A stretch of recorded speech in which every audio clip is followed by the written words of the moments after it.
이야기하게 해주시니 하나님께 감사와 영광을 올려드립니다. 시험 기간이 얼마 남지 않은 가운데 하나님 저희 모두가 시험을 준비할 수 있도록 해주시고 준비한 만큼 결과 잘 나올 수 있도록 하나님께서 은혜를 부어주시고 도와주옵소서. 이 모든 은혜를 주님께 맡겨드리오며 사랑하신 예수님의 이름으로 기도드리옵나이다. 네. 하나님이 함께하셔서 이 자리 가운데 여러분에게 오늘 또 말씀을 전할 수 있는 기회를 얻게 된 것 같습니다. 오늘 말씀 한번 읽어봤으면 좋겠습니다. 10절부터 14절 함께 읽어보겠습니다.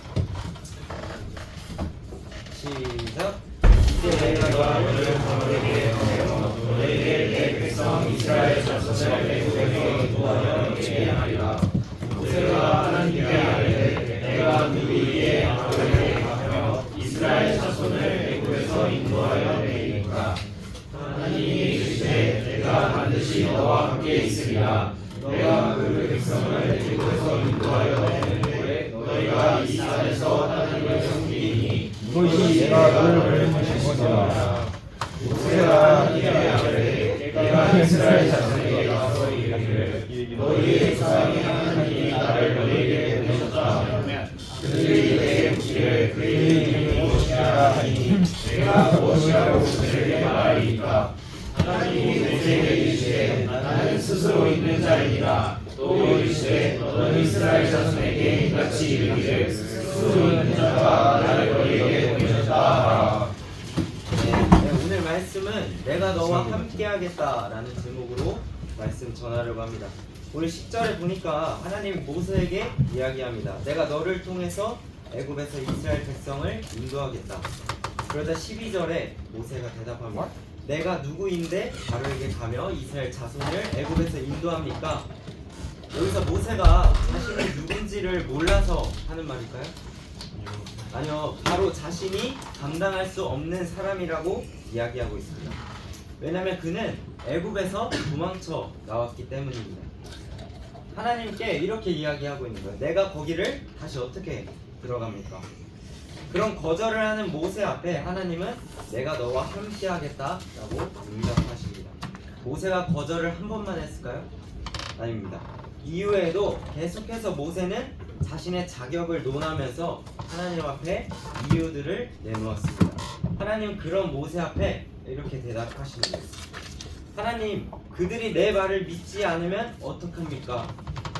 그러면 내가 너의 지팡이를 뱀이 되게 하고 이적을 행하게 하겠다.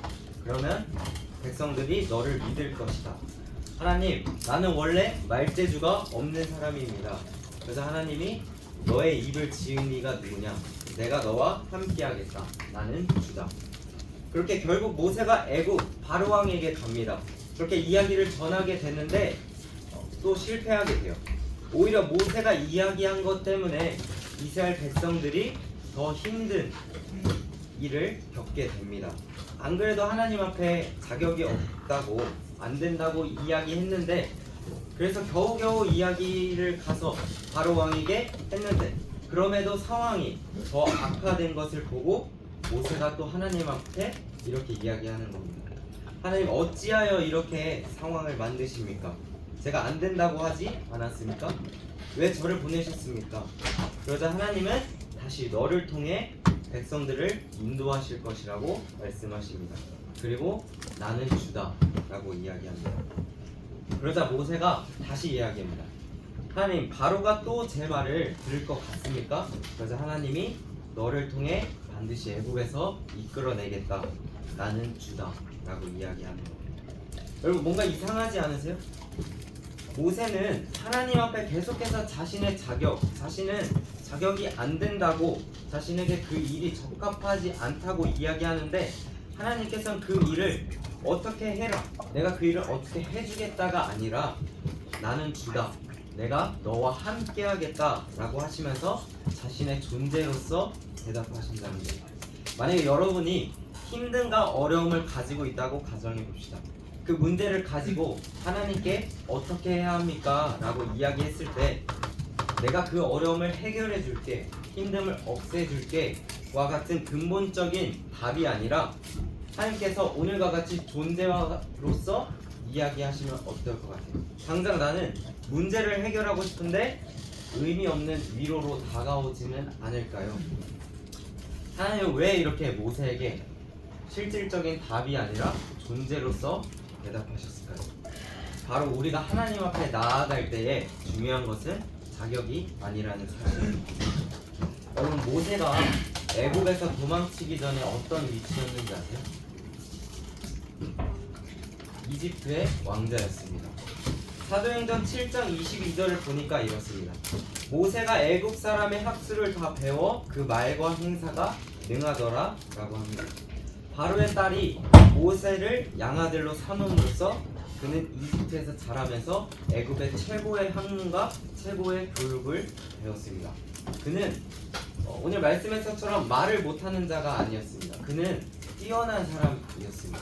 그런데 그가 자신의 친족인 히브리인을 괴롭히는 이집트 사람을 보고 참지 못해서 이집트 사람을 때려 죽입니다. 그러자 그는 애굽에서 도망치게 되죠. 그리고 그는 40년의 광야 생활을 하게 됩니다. 그의 장인인 이드로의 양떼를 치는 목자가 되었다고 성경은 말하고 있습니다. 당시에 애굽에서는 목축업을 천하게 여겼어요. 또한 자기의 양이 아닌 그의 장인의 양을 치는 삶을 살아가면서 자기 것 하나 없는 삶을 살아간 것입니다. 그가 아들을 낳을 때 또 게르솜이라고 지었는데 그 이름의 뜻은 낯선 땅에서 나그네가 되었구나 라는 뜻입니다. 여러분, 나그네가 무엇이죠? 정처가 없이 계속해서 떠돌아다니는 사람을 뜻합니다. 이집트 왕자이면서 능력이 뛰어난 그가 한순간에 애굽에서 도망치면서 이집트에서의 삶과는 너무나도 대비되는 40년의 광야의 생활을 하면서 어떤 감정들을 느꼈을까요? 아, 참 힘들구나. 아, 내일도 오늘과 별반 다른 삶이겠구나.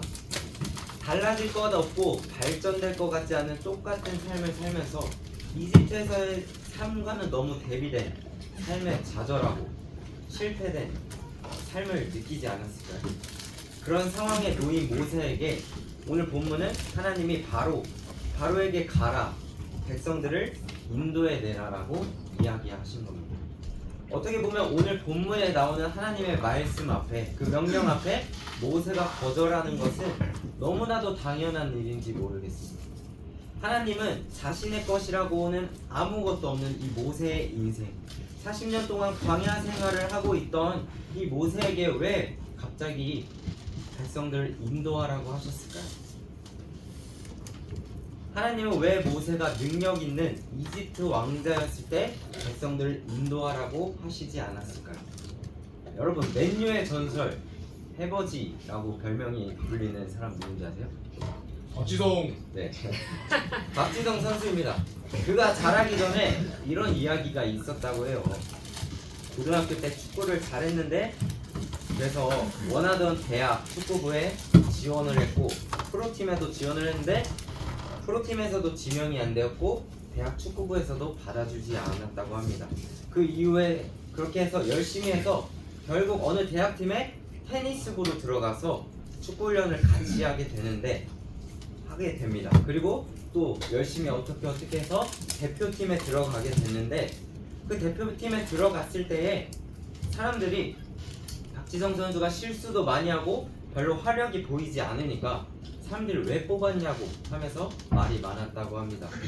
박지성 선수가 그때 나는 생각했던 것이 나는 내가 생각했던 것만큼 선수가 아니구나를 느꼈다고 합니다. 그리고 많은 사람들이 너는 그럴 능력이 되지 않는다 라고 이야기하는 것 같다고 합니다.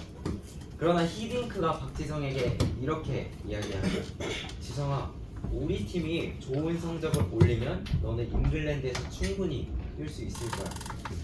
이처럼 자신조차도 실력이나 위치에서 의심하는 상황에서 자신을 믿어준 히딩크 감독을 바라보며 자신을 뽑은 이유가 있지 않을까 생각하고 열심히 뛰었다고 합니다.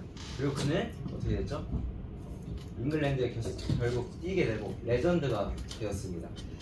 이처럼 모세가 자기 자신을 바라봤을 때 내가 잘 될 때, 이집트 왕자였을 때는 자신감을 가졌지만 광야 생활을 하면서 잘 되지 않았을 때는 자신이 얼마나 볼품없는 사람인 줄 깨달았을까요?